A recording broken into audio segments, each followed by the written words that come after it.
Hello and welcome to a movie I watched, a series brought to you by my closet. Had to move, or moved out of my dorm. New location. Now I'm just in my closet. Best place to record, I guess, but it is what it is. Anyway, this week the movie I wanted to talk about was Tar, and I just want to preface all of this by saying I am going to talk about the movie very thoroughly, especially stuff near the end, so there will be a lot of spoilers.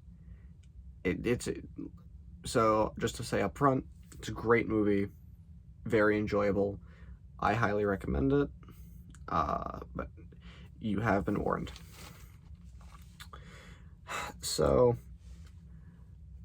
Tar is basically, and spoilers coming up very early this time, a 2.5 hour shitpost to make a Monster Hunter reference. And I really can't put into words how amazing that was to watch. Because when I watched the movie, I had a friend basically say, "What you should watch Tar." Not going to give you any context on it, just watch Tar. And they sat me down, they watched it with me. And that is probably the best thing that could have happened, to be completely honest. Because I'm glad I knew nothing. It made it a very enjoyable experience to sit through this 2.5 hour drama just to get to the final scene and just see the opening of Monster Hunter World. And the movie just ends on that, and that is probably one of the best pieces of filmmaking I could never imagine. But it's a very heavy. Most of the movie is a very heavy drama about a composer named Lydia Tarr, and kind of her going from being this highly respected, very prestigious composer and then over the course of the movie kind of fucks up her life by exchanging sexual favors from her subordinates for better positions. And throughout the movie there's kind of a subplot where, not really a subplot, but there's a part of the movie where someone that she used to work with committed suicide because Tar blocked her, blocked her from ever making progress, which kind of also ties into what I think is really honestly one of the strongest parts of the movie, is the kind of idea of Tar's hypocrisy and almost like virtue signaling. And to kind of cite some examples, in the first scene of the movie, she's being interviewed, or not the first scene, but the opening of the movie is her being interviewed on television, and the interviewer asks "Oh, what would you say to women who want to be composers?" Because there's there's still some sexism in the field that might prevent female composers from really getting the attention they deserve. And her response is basically, there isn't any. And if you work hard, then it doesn't matter. But then over the course of the movie, there are kind of a couple major things that she points at that I want to point out. First one being that scene of basically just preventing that other composer and a number of other female composers, like her assistant throughout the movie, blocking them from getting positions. But also Tar's wife is, head chair of the orchestra she conducts, or first chair, whatever. So it kind of creates this attitude of, she claims that there's no like disadvantages for women, but at the same time, most of the successful women that she is exposed to are in their positions because of her nepotism, while also blocking women, actively creating issues for other women. But there's another scene where she's basically a child at their adopted daughter's school is making fun of her. And so Tar's very, very logical adult response is to threaten the child. Like, walks up to this 8-year-old girl and just starts, like, threatening this child. But she says something very specific. She references herself as the child's father. And I find this a very interesting line, because first of all, it ties into that kind of hypocrisy of, you know, women don't face any disadvantages. But also at the same time, she's, you know, presenting herself as a man when it's convenient to to like bully a child.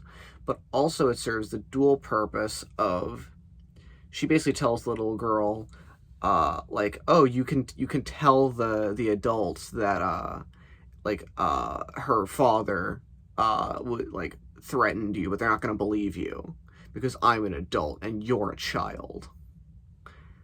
But what it kind of does is she tells the child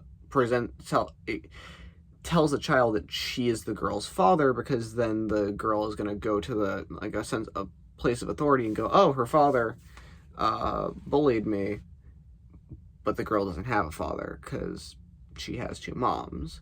And I definitely think it's a really interesting line. There's a lot of complexity to the scene that I'm not really doing justice, but I think it's a really good line.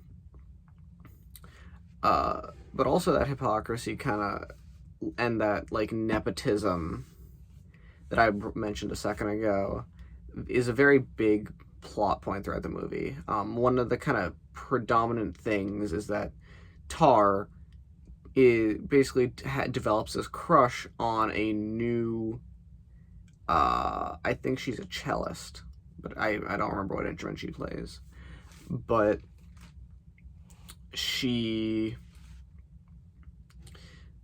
this new woman, it joins the orchestra, and Tar is infatuated with her, and basically spends the movie trying to, like, you know, get her more privileges, get her the solo, which is fairly abnormal, given like the context that I don't fully remember. Takes her to like a nice dinner, like takes her on a like press tour with her to America as like an assistant. Basically doing all of these things, like showering her with attention and like trying to promote her, under the hopes that, first of all, that she gets to spend more time with the cellist, but also that by doing so, she'll like get to sleep with her. And there's this scene, there's this other scene that's part of that, where they're in the restaurant, they're eating dinner.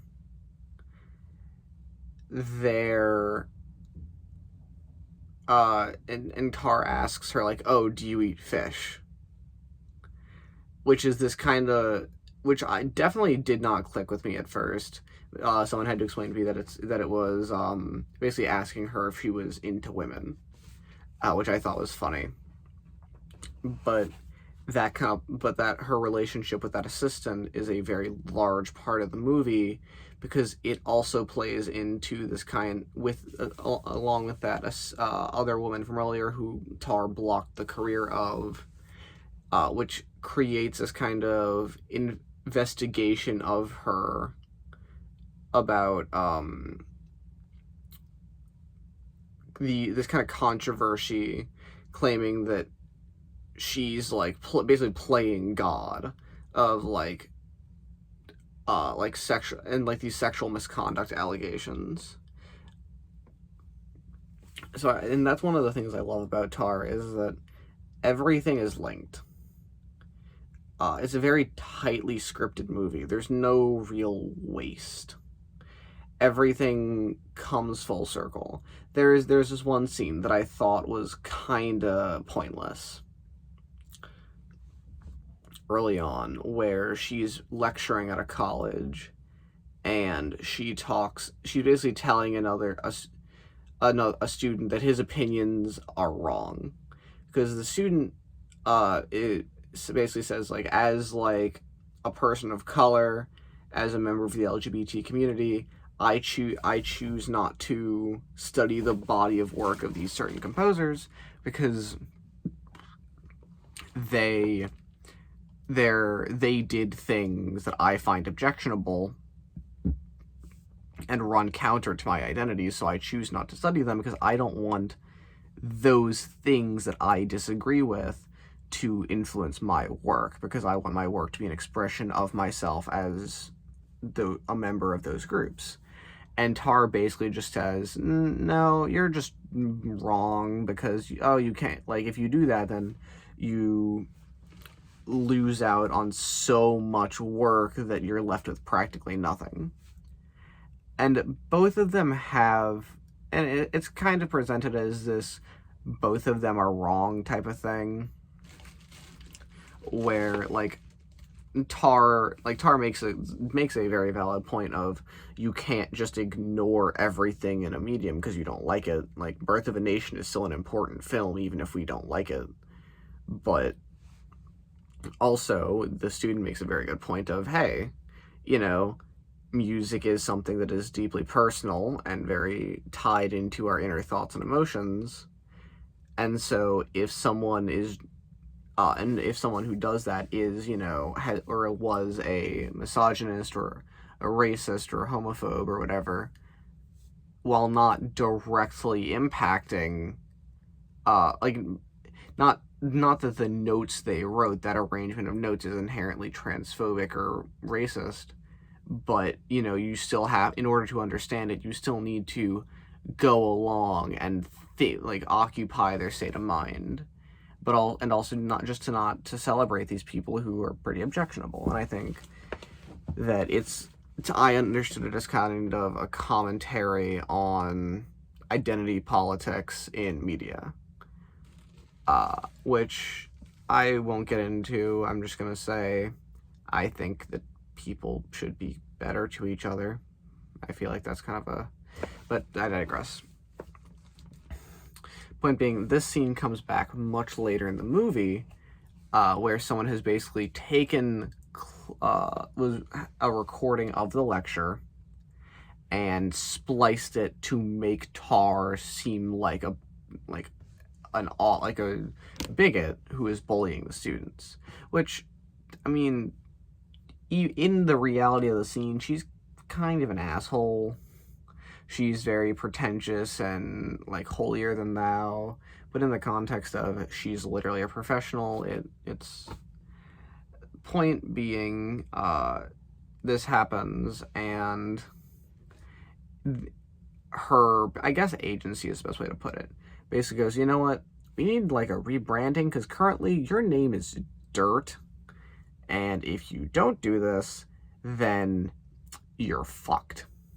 So they send her to Korea, especially after she has... And the thing that kind of kicks off this whole transfer is, in the meeting that leads to this, is another conductor is there in the house conducting the piece that she'd been working on the entire time, because she's, under all this controversy. So she attacks him, like, on stage, like, tackles him and tries to, like attacks him. And, but so this happens, and they move her to Korea.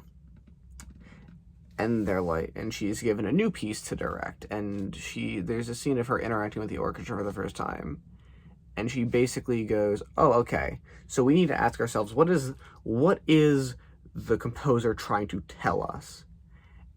And then it's revealed that this piece is actually the opening to Monster Hunter World, and that's very important, actually. Because I said this has been a very long movie about building into a reference about Monster Hunter. And that's true to an extent, because it is a very meaningful reference in that the themes of Monster Hunter World and its plot are very intrinsically tied to Tar, where Monster Hunter World is a story about, basically the opening of the game is these hunters moving to a new island to basically, like, for lack of a better term, colonize it, following in the footsteps of this giant monster called Zora Magdaros. And I think that that's very important to remark on, or to point out, because first of all, you have the metaphor of Tar as a representation of Zora Magdaros, of like this monstrous person moving across the ocean to kind of disrupt this whole new system. But also the metaphor as colonizers, where she kind of moves in, she as a white woman moves into this other culture and basically tries to, for lack of a better term, impose her will upon this piece of music. But the other thing that makes it, to me, much more comedic is the fact that she asks the question, what is the composer trying to tell us? Because the Monster Hunter, it's Monster Hunter. The game has a story. There's monologues. It tells you what it's about. And also the composer is still alive, like, is actively working at Capcom. She could have just asked. And I think it's very interesting because Tar has another thing in the movie where she worked previously in this indigenous tribe to, like, learn their music, but also doesn't really seem to take much out of it. At least that was my interpretation of it. But then this is kind of a repeat of that, where she makes this showing of set going, oh, what is the author trying to tell us? And makes a comment on how, oh, she's never heard of the composer. But I think the fact that it's something that is so easily found says something very important. It says Tar is someone who doesn't care. Because it would have been, if she had literally just Googled it, she would have found it. It's Monster Hunter. It's a very popular game franchise. She could have found this if she took even a second to attempt to learn about what the composer was actually trying to say.